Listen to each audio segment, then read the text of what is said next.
time for another video book review. This will be the last one for a while, but I'm finally cleaning through this pile of books I've got here on my desk. Today's topic is evolution. So I've got a bunch of books here about evolution, 4 of them in fact. One is this one called Your Inner Fish by Neil Shubin. Shubin is the co-discoverer of Tiktaalik. Tiktaalik is a kind of fish, essentially, that can do push-ups. Basically a form that's transitional between lobe-finned fish and amphibians. But he's a developmental biologist as well as a paleontologist, and this book is basically written about how the fish body plan is part of our body plan and all tetrapod body plans. And it's a really interesting book written from that perspective. One of the interesting things he goes into is like the development of different parts of our anatomy from gill arches. Gill arches are found in the anatomy of fish as well. Like for instance, these sharks. There's a shark on the right and a human on the left. Looking at their gill arches and what they go on to become. And in sharks they go on to become gills, and in humans they go on to become things like our inner ear and part of our jaw and stuff like that. So if you're interested in taking a break from paleontology and going more into the developmental aspects of evolution, this is a really good one. So Shubin's at Chicago, and his University of Chicago colleague Jerry Coyne has written this book called Why Evolution is True. A couple of years ago, right after this came out, a friend of mine who I trust basically said, "You've got to read this book, this is really good." And indeed, I would highly recommend it. It covers a lot of the same ground that Shubin's book does, but it also includes some other stuff, including atavisms. I didn't really know about atavisms at all before I read this book, but atavisms are essentially ancestral traits that will occasionally show up in modern-day individuals. And so one example that he goes into here is the human tail. Most humans don't have tails, but occasionally a developmental accident occurs and humans do develop a tail, which essentially recapitulates the ancestry of humans. So that's a really good one.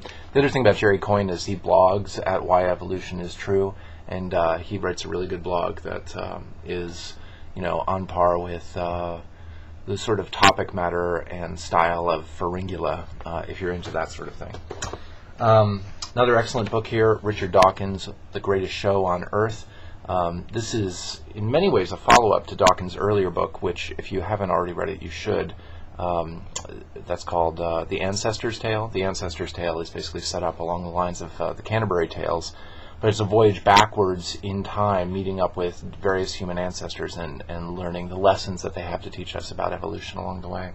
This is not nearly so constrained in its narrative form, but it's an excellent book that covers all the latest research in terms of support for evolutionary theory.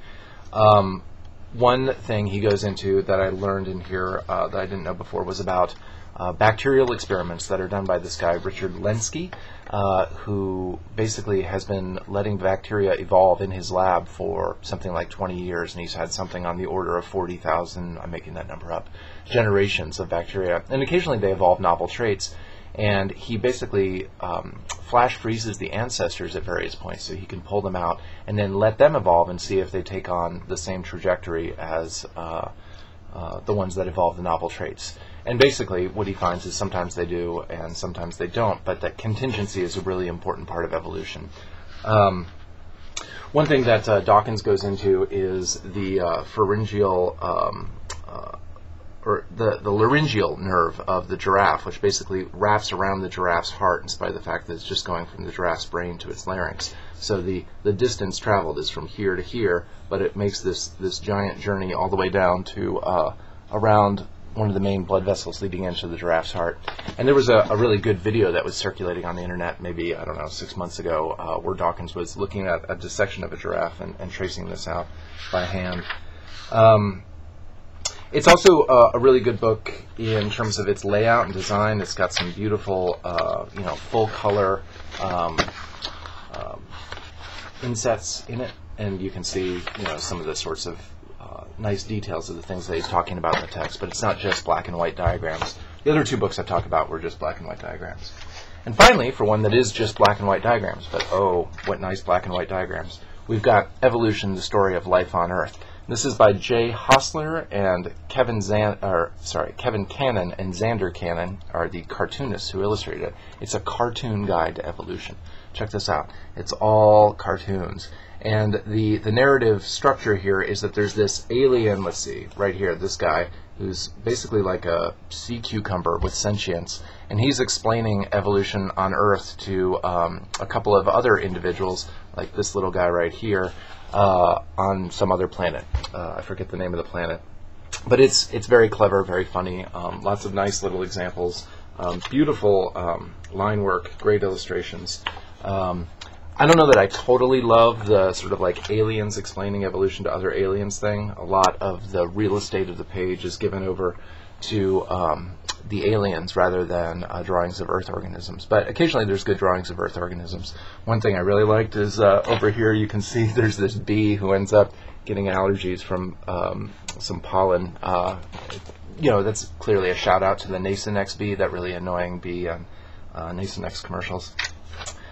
So there's neat little cultural tie-ins like that in there as well, so it keeps it interesting.